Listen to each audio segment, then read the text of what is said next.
પ્રાતઃકાલે પથારી પર જ બેસીને આ એક શબ્દ બોલી દીધો તો જીવનની સારી બાધાઓ દૂર થઈ જશે.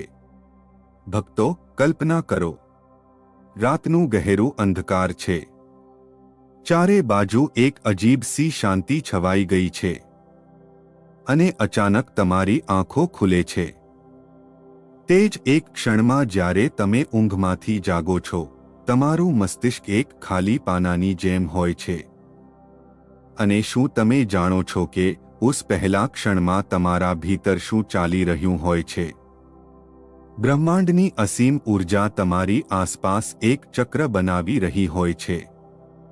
અને જો તે સમયે તમે એક નાની પણ ભૂલ કરી દીધી તો તમારો આખો દિવસ અને કદાચ તમારું આખું જીવન એક ખોટી દિશામાં વળી શકે છે. વિનાશની તરફ વળી શકે છે, દરિદ્રતાની તરફ.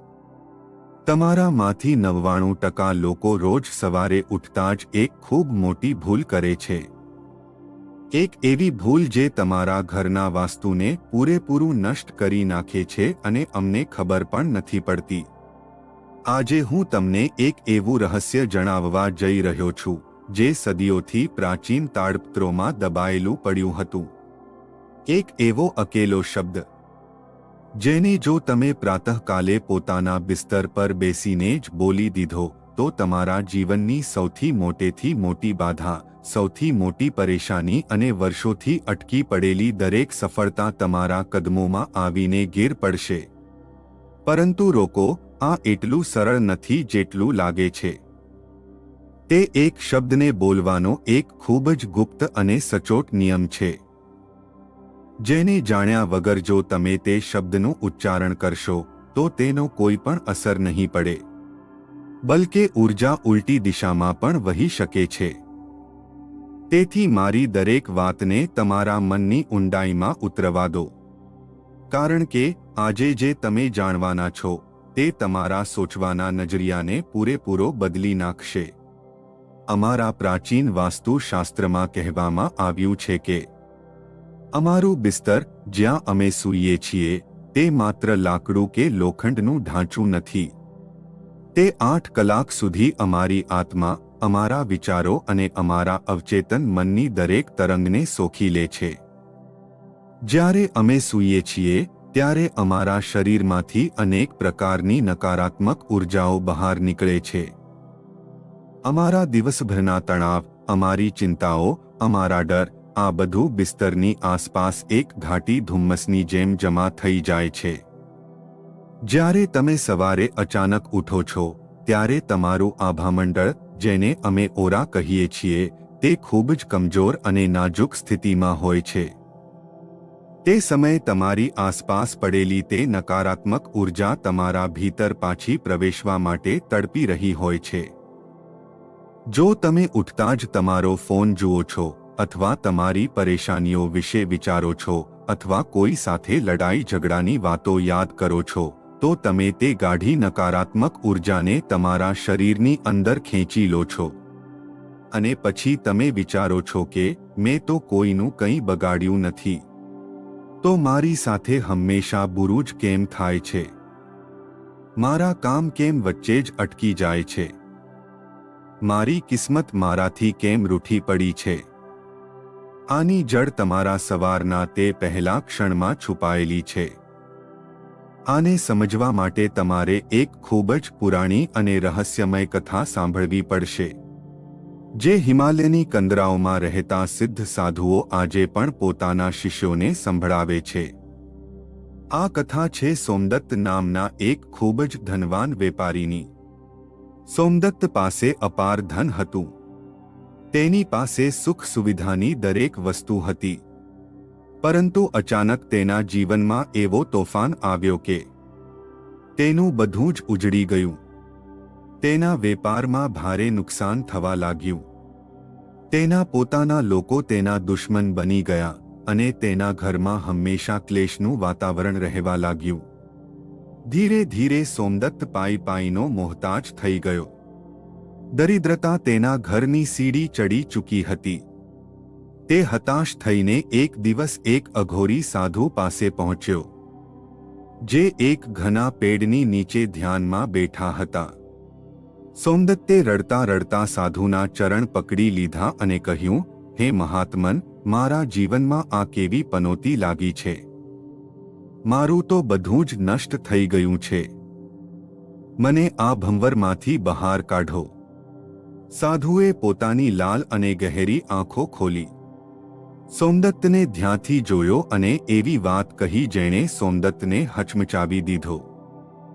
સાધુએ કહ્યું, તમારા ઘરનું વાસ્તુ અને તમારા ગ્રહોની દશા તો બિલકુલ ઠીક છે સોમદત્ત, પરંતુ તમારી સૌથી મોટી સમસ્યા છે તમારું પોતાનું બિસ્તર. તમે રોજ સવારે ઉઠીને અજાણતા જ બ્રહ્માંડને તમારા વિનાશનું નિમંત્રણ આપો છો. સોમદત્ત હેરાન રહી ગયો. તેણે પૂછ્યું, હું તો સવારે ઉઠતા જ ભગવાનનું નામ લઉં છું. પછી મારાથી કેવી ભૂલ થઈ રહી છે?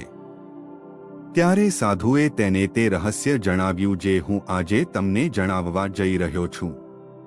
સાધુએ કહ્યું, જ્યારે માણસ ઊંઘમાંથી જાગે છે ત્યારે તે મૃત્યુ અને જીવનની વચ્ચેની એક સૂક્ષ્મ રેખા પર ઊભો હોય છે. ઊંઘને અમારા શાસ્ત્રોમાં એક નાની મૃત્યુ જ કહેવામાં આવી છે. જ્યારે તમે ઉઠો છો ત્યારે તમારી પ્રાણ ઊર્જા તમારા શરીરમાં એક નવી દિશામાં વહેવા શરૂ થાય છે. જો ઉસ સમયે તમે તમારા બંને હાથોને જોયા વગર અને તમારી સાંસોના સ્વરને સમજ્યા વગર તમારો પગ જમીન પર મૂકી દો તો પૃથ્વીનું ગુરુત્વાકર્ષણ તમારી સારી સકારાત્મક ઊર્જાને સોખી લે છે અને તમારા ઘરનો વાસ્તુ દોષ તમારા પર હાવી થઈ જાય છે. હવે મારી વાતને ખૂબ જ ધ્યાનથી સાંભળજો, કારણ કે હવે અમે તે રહસ્યની કડીને જોડવા જઈ રહ્યા છીએ જે તમારા જીવનને હંમેશ માટે બદલી નાખશે. તમને શું લાગે છે કે તમારા હાથોની રેખાઓ માત્ર તમારા જન્મના સમયે જ બની જાય છે અને પછી ક્યારેય બદલાતી નથી? ના, આ એક ખૂબ મોટો ભ્રમ છે. અમારા પ્રાચીન સ્વર વિજ્ઞાન અને સામુદ્રિક શાસ્ત્ર અનુસાર તમારા હાથોની રેખાઓ દરરોજ સવારે બ્રહ્મા મુહૂર્તમાં એક નવું રૂપ લે છે. જ્યારે તમે સૂતા હો છો ત્યારે તમારા હાથોમાં, તમારી આંગળીઓના પોરામાં અને તમારી હથેળીઓની વચ્ચે બ્રહ્માંડીય ઊર્જા આવીને એકત્રિત થઈ જાય છે.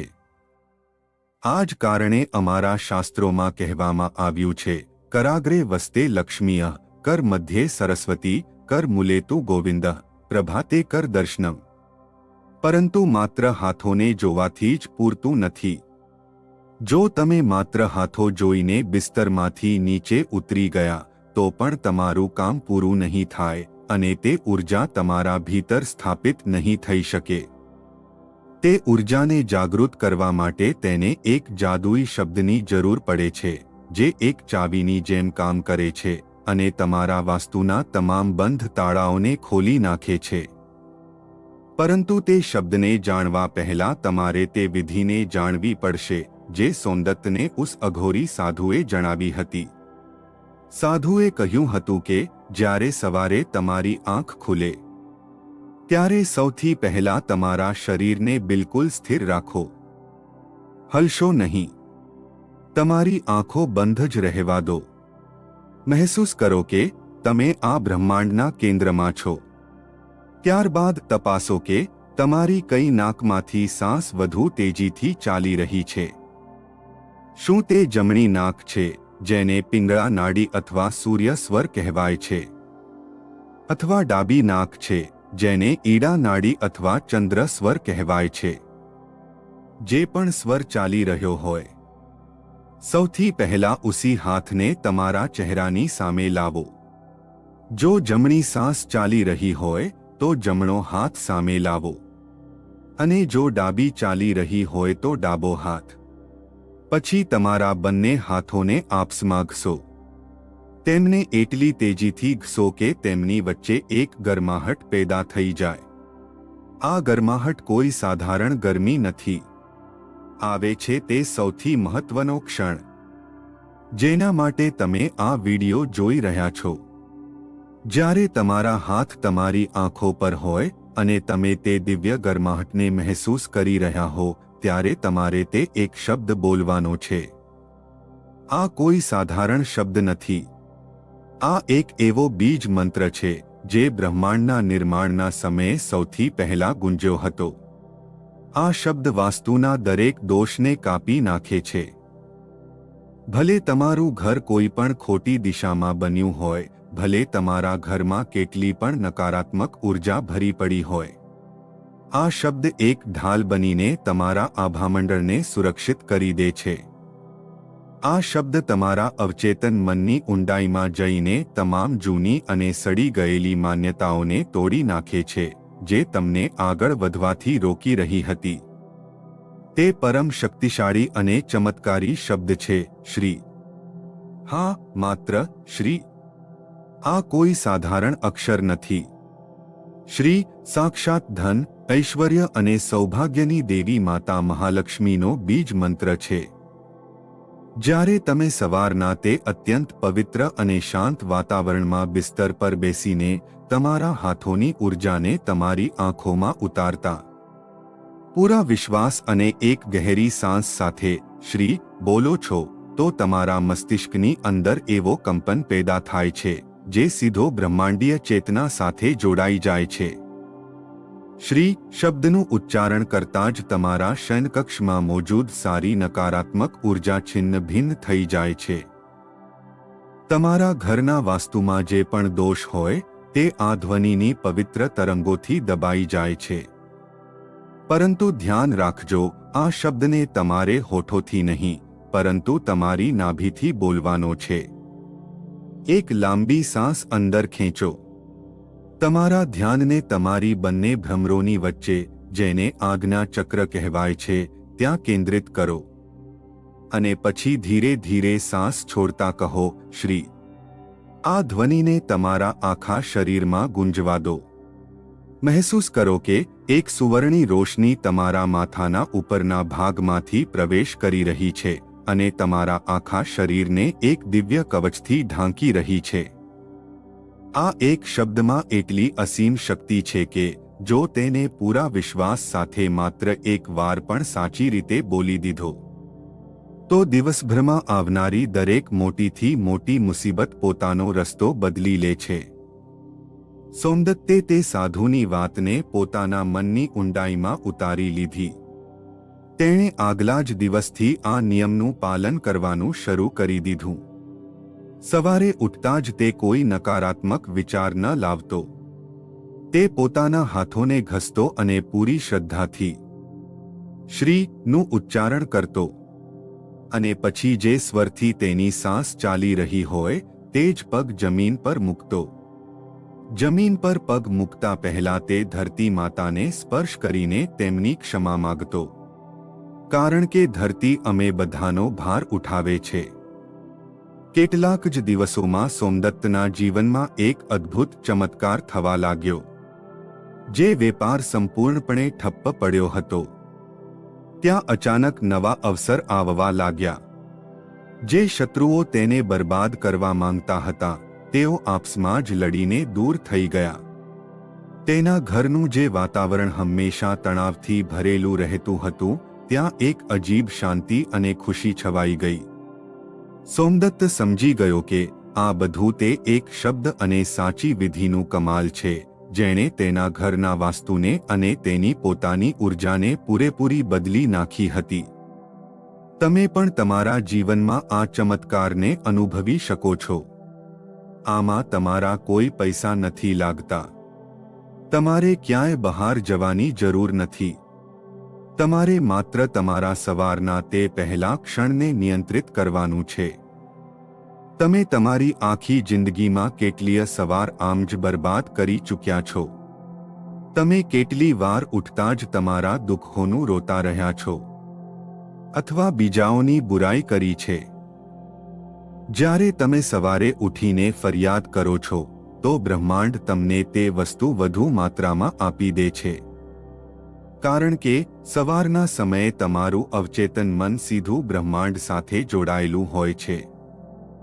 જો તમે ઉઠતા જ કહો છો કે મારી તો કિસ્મત જ ખરાબ છે, તો બ્રહ્માંડ કહે છે તથાસ્તુ. જો તમે કહો છો કે મારી પાસે પૈસાની કમી છે, તો બ્રહ્માંડ કહે છે તથાસ્તુ. તેથી કાલે સવારથી તમારી આંખો ખુલતા જ તમારા વિચારો પર એક કડક પહેરેદારી લગાવી દો. બિસ્તર પર જ બેસી જાઓ. તમારી રીઢની હાડકીને સીધી કરો. તમારા મનને શાંત કરો. તમારી સાંસો પર ધ્યાન આપો. તમારા હાથોની ઉસ જાદુઈ રેખાઓને જુઓ જેમાં તમારા ભાગ્યને બદલવાની શક્તિ છુપાયેલી છે. તેમને આપસમાં ઘસીને ઉસ બ્રહ્માંડીય અગ્નિને જાગૃત કરો અને પછી પૂરી આત્માની ઊંડાઈથી તે પરમ શક્તિશાળી શબ્દ શ્રીનું ઉચ્ચારણ કરો. આને તમારી દિનચર્યાનો એક અતૂટ હિસ્સો બનાવી લો. ભલે તમે કેટલા પણ થાકેલા હો, ભલે તમને કેટલી પણ જલ્દી હોય, આ એક નિયમને ક્યારેય ન છોડશો. ધીરે ધીરે તમે જાતે જ જોશો કે તમારા જીવનની તે ગાડી જે કીચડમાં ફસાઈ પડી હતી તે કેવી રીતે તેજીથી સફળતાની સડક પર દોડવા લાગશે. તમારા ઘરના ખૂણે ખૂણે જે દરિદ્રતા છુપાઈને બેઠી હતી તે આ શબ્દની ગુંજથી ડરીને ભાગી જશે. તમારા કામ જે હંમેશા અંતિમ ક્ષણે આવીને બગડી જતા હતા તે હવે આપમેળે બનવા લાગશે. લોકો તમારા વ્યક્તિત્વ તરફ આકર્ષિત થશે. કારણ કે જ્યારે તમે સવારમાં આ બીજ મંત્રનું ઉચ્ચારણ કરો છો તો તમારું આભામંડળ એક ચુંબકની જેમ બની જાય છે જે સકારાત્મકતા, ધન અને સારા લોકોને પોતાની તરફ ખેંચવા લાગે છે. આ કોઈ અંધવિશ્વાસ નથી. આ અમારા ઋષિ મુનિઓ દ્વારા શોધવામાં આવેલું એક અત્યંત ગહેરું વિજ્ઞાન છે જેને ધ્વનિ વિજ્ઞાન અને વાસ્તુ વિજ્ઞાનનું મહાસંગમ કહેવાય છે. આજની આ ભાગદોડ ભરી દુનિયામાં અમે બાહ્ય સફળતાની પાછળ એટલા પાગલ થઈ ગયા છીએ કે અમે અમારી અંદરની શક્તિઓને ભૂલી ગયા છીએ. અમે અમારા ઘરમાં મોંઘી મોંઘી વસ્તુઓ લાવીએ છીએ જેથી ઘર સુંદર દેખાય અને વાસ્તુ દોષ દૂર થઈ જાય. પરંતુ અમે એ ભૂલી જઈએ છીએ કે સૌથી મોટું વાસ્તુ અમારું પોતાનું શરીર અને અમારા વિચારો છે. જો તમારા ભીતરનું વાસ્તુ ઠીક નથી તો દુનિયાની કોઈ પણ બાહ્ય વસ્તુ તમને શાંતિ આપી શકે નહીં. તેથી શરૂઆત તમારા પોતાનાથી કરો. તમારા સવારના તે પહેલા કદમથી કરો. તે એક જાદુઈ શબ્દને તમારા હૃદયમાં બસાવી લો અને પછી જુઓ કે આ બ્રહ્માંડ તમારા માટે કેવી રીતે નવા રસ્તા ખોલે છે અને તમારા જીવનની દરેક બાધાને જડમાંથી મિટાવી દે છે. તો શું તમે તૈયાર છો કાલે સવારથી તમારા જીવનની એક નવી શરૂઆત કરવા માટે? શું તમે તૈયાર છો તે દિવ્ય ઉર્જાને તમારા ભીતર ઉતારવા માટે? યાદ રાખજો, સમય કોઈની પ્રતીક્ષા કરતો નથી અને જે સમય વીતી ગયો તે ક્યારેય પાછો આવતો નથી. પરંતુ દરેક નવી સવાર તમારા માટે એક નવો અવસર લઈને આવે છે, એક નવો જન્મ લઈને આવે છે. આ અવસરને વ્યર્થ ન જવા દો. આ કાલની સવાર તમારા જીવનની સૌથી સારી સવાર બની શકે છે. બસ તમારે ઉસ એક શબ્દનો સાચો ઉપયોગ કરવો આવડવો જોઈએ. તમારા ભીતર તે અસીમ શક્તિ મોજૂદ છે જે પહાડોને પણ હલાવી શકે છે. બસ તમારે તે શક્તિને ઓળખવાની અને તેને સાચી દિશા આપવાની જરૂર છે. અને તે દિશા શરૂ થાય છે તમારા પોતાના બિસ્તરથી, તમારા પોતાના હાથોથી અને તમારા પોતાના મુખમાંથી.